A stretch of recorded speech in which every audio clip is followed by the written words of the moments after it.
नमस्कार मित्रों, मैं आपका मित्र भूपेन ठाकरे स्वागत करता हूं अपने YouTube चैनल GS मंथन 88 पे। ठीक है। और हम जो है आज मध्य प्रदेश की जनजाति के विषय में हम अध्ययन करेंगे और उसका भाग 6 के तहत जो है हम भारिया जनजाति और कोल जनजाति के विषय में हम अध्ययन करेंगे। ठीक है। तो मैं आपसे फिर वही कहूँगा कि अगर आपको मेरा वीडियो पसंद आता है तो उसे प्लीज़ लाइक, सब्सक्राइब और शेयर करें, और वीडियो में शुरू से लेकर अंत तक मेरे साथ बने रहेंगे, तब आपको फ़ायदा मिलेगा। वीडियो को वॉच ज़रूर करिए। मैं बार बार कह रहा हूँ कि वीडियो को वॉच करना ज़रूरी है।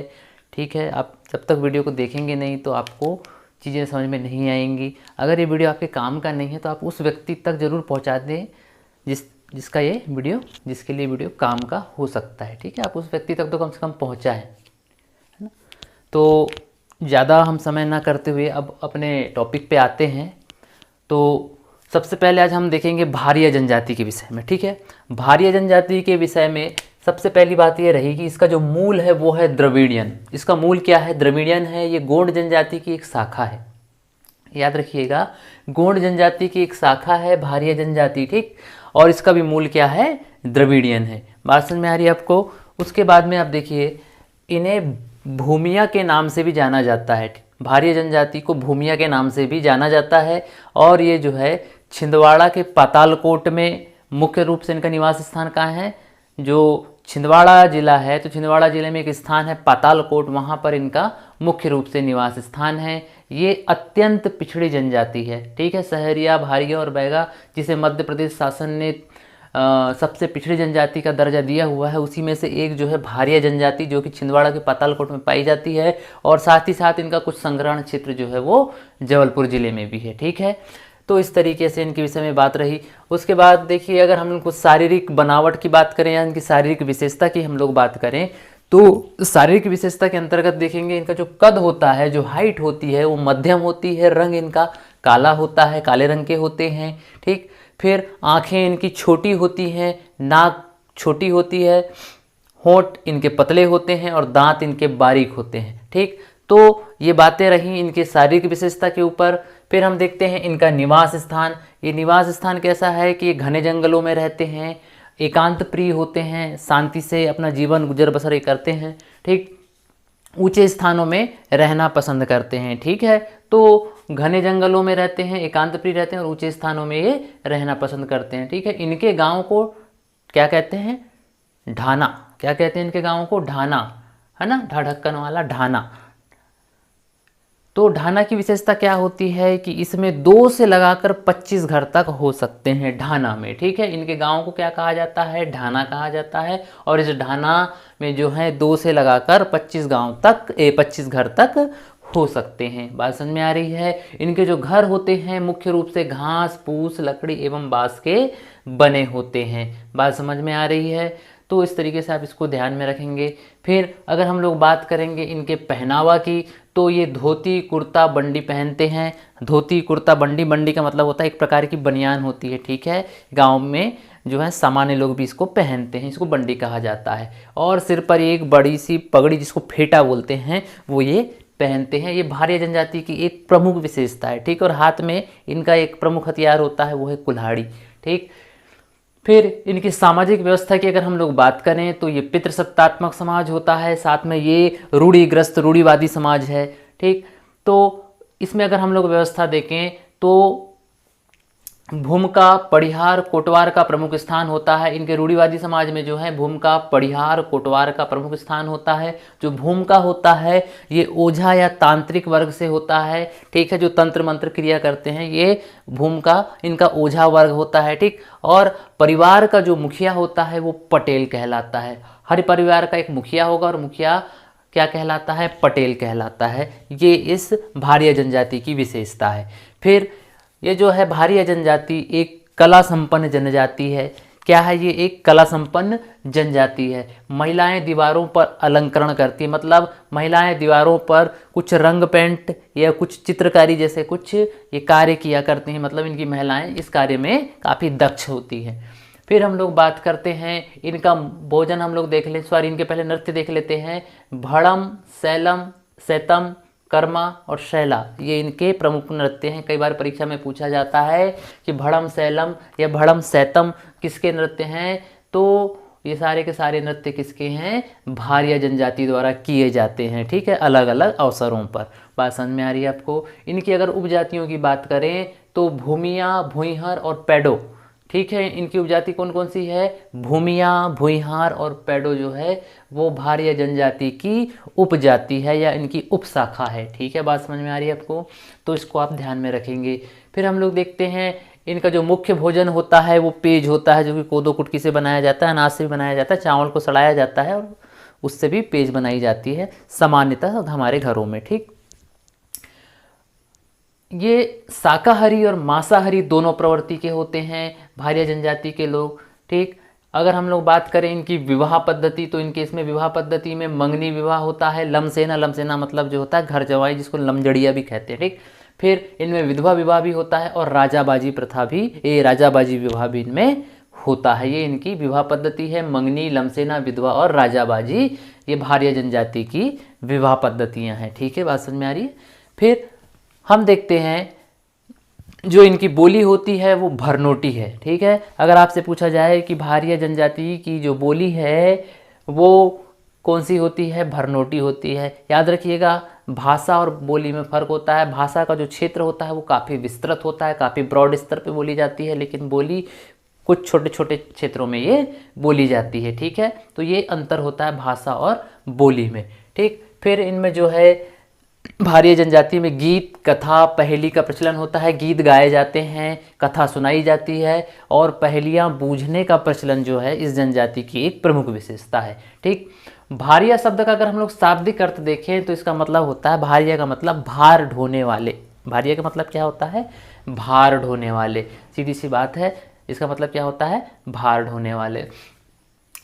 फिर कुछ और चीज़ें हैं जो इनके विषय में हमको जानना है। इनकी जो कृषि होती है भारिया जनजाति की, वो दाहिया या डहिया कहलाती है। क्या कहलाती है, डहिया, जो कि एक प्रकार का, दाहिया या डहिया जो है एक प्रकार की स्थानांतरित कृषि थी, है ना, या है। वो इस खेती को काफ़ी पहले किया करते थे, लेकिन अब जो है ये स्थायी खेती करना पसंद करते हैं। जो दाहिया खेती है वो स्थानांतरित कृषि का एक रूप है ना, लेकिन आजकल इन्होंने स्थायी कृषि करना शुरू कर दिया है। किसने, भारिया जनजाति ने।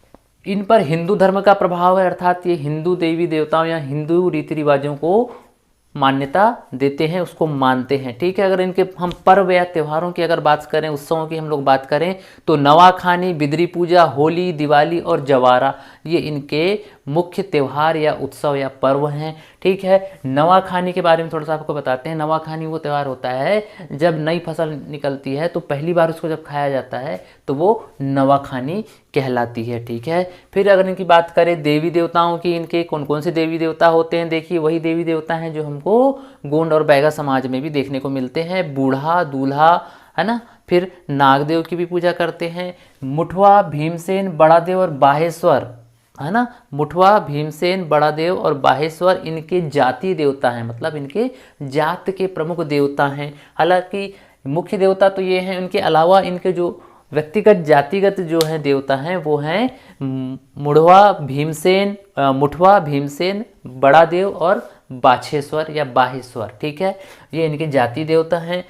तो इस समाज की एक विशेषता और भी है कि यहाँ पर स्त्री और पुरुषों को समान रूप से दर्जा दिया जाता है। किसमें, भारिया जनजाति में, है ना। और भारिया जनजाति की एक और विशेषता है, एक पॉइंट आप लोग और नोट कर लेंगे, चूड़ी प्रथा जो होती है वो किस जनजाति की प्रमुख विशेषता है, वो भारिया जनजाति की प्रमुख विशेषता। हो सकता है एमपीपीएससी आपसे प्रश्न पूछ ले कि चूड़ी प्रथा का संबंध किस जनजाति से है, तो आप उसका उत्तर क्या लगाएंगे, भारिया जनजाति। ठीक है, तो लगभग जो है हमने भारिया जनजाति को कवर कर लिया है। इसमें से ही आपको प्रश्न देखने को मिलेंगे। ठीक है, तो भारिया जनजाति को यहीं पे हम लोग विराम लगाते हैं और इसके बाद हम लोग आगे देखते हैं कोल जनजाति के विषय में। ठीक है, कोल जनजाति का भी जो मूल है वो कोलेरियन है। क्या है इनका मूल, कोलेरियन है। और याद रखिएगा इस पॉइंट को बिल्कुल कि मध्य प्रदेश की तीसरी सबसे बड़ी जनजाति कौन सी है, वो है कोल जनजाति। ठीक है, और इसका जो मुख्य क्षेत्र है वो है रीवा। ठीक है। इसका मूल स्थान है रीवा का कराली क्षेत्र। जो रीवा जिला है, रीवा जिले में रीवा जिले में जो एक क्षेत्र है कराली क्षेत्र, इस कराली क्षेत्र ही इनका जो है मूल निवास स्थान माना जाता है। ऐसा माना जाता है कि ये सबरी से संबंधित हैं। ठीक है, ऋग्वेद हो गया, महाभारत हो गया, रामायण आदि जितने भी प्रमुख ग्रंथ हैं उसमें इस कोल जनजाति का उल्लेख मिलता है और ये सबरी को अपने से संबंधित मानते हैं। ठीक है, सबरी मतलब आपने रामायण देखी होगी, उसमें जो भगवान राम सबरी के जूठे बेर खाते हैं, तो वो कोल जनजाति उसी सबरी से अपना नाता बताते हैं कि उनसे हमारा संबंध है, वो हमसे संबंधित हैं। ठीक, फिर इनकी शारीरिक विशेषता की हम लोग बात करें तो इनका रंग काला होता है, बाल काले होते हैं, रंग भी काला, बाल भी काले, कद इनका मध्यम होता है, माथा उभरा हुआ होता है आदिवासियों के समान, और होंठ चपटे होते हैं। होंठ कैसे होते हैं? चपटे होते हैं। ये कोल जनजाति की विशेषता है। अगर इसके हम लोग सामाजिक व्यवस्था की बात करें तो इनका समाज पितृसत्तात्मक समाज होता है और इसमें जो टोटम व्यवस्था होती है उसका प्रचलन नहीं है। इस चीज़ को याद रखेंगे, टोटम व्यवस्था का प्रचलन कोल जनजाति में नहीं है। फिर ये शाकाहारी और मांसाहारी, अगर हम इनके खाने पीने की बात करें कि किस तरीके का इनका जो है फूड हैबिट है इन लोगों की, तो ये शाकाहारी भी होते हैं और ये मांसाहारी भी होते हैं।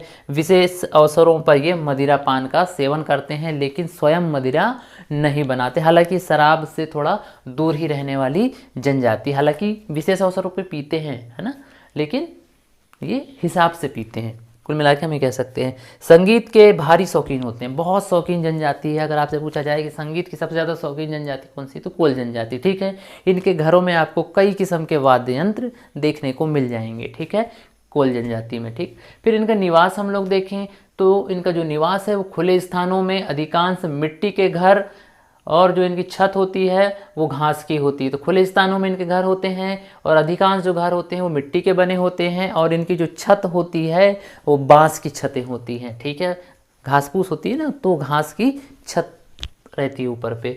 घर के अंदर जो है बहुत सकरा रास्ता होता है, पगडंडी, जैसे हमारे घर में काफ़ी लंबा रास्ता होता है घरों के अंदर भी आने जाने के लिए, तो इनके यहाँ पगडंडी टाइप का रास्ता होता है, मतलब काफ़ी सकरा टाइप का रास्ता है घर में आने जाने के लिए। ठीक, अगर हम लोग बात करें तो ये एक कला संस्कृति संपन्न जनजाति है। ठीक है, एक कला संस्कृति संपन्न जनजाति है कोल जनजाति।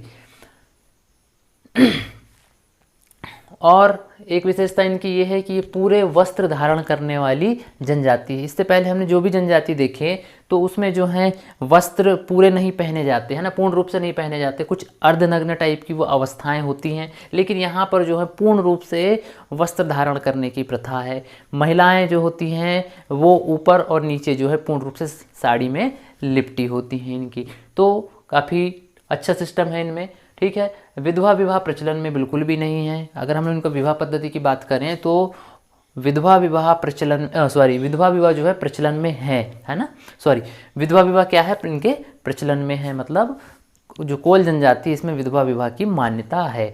बात समझ में आ रही है आपको? तो कुछ और चीज़ें हैं, इनकी जो पंचायत होती है उसको गोहिया कहा जाता है।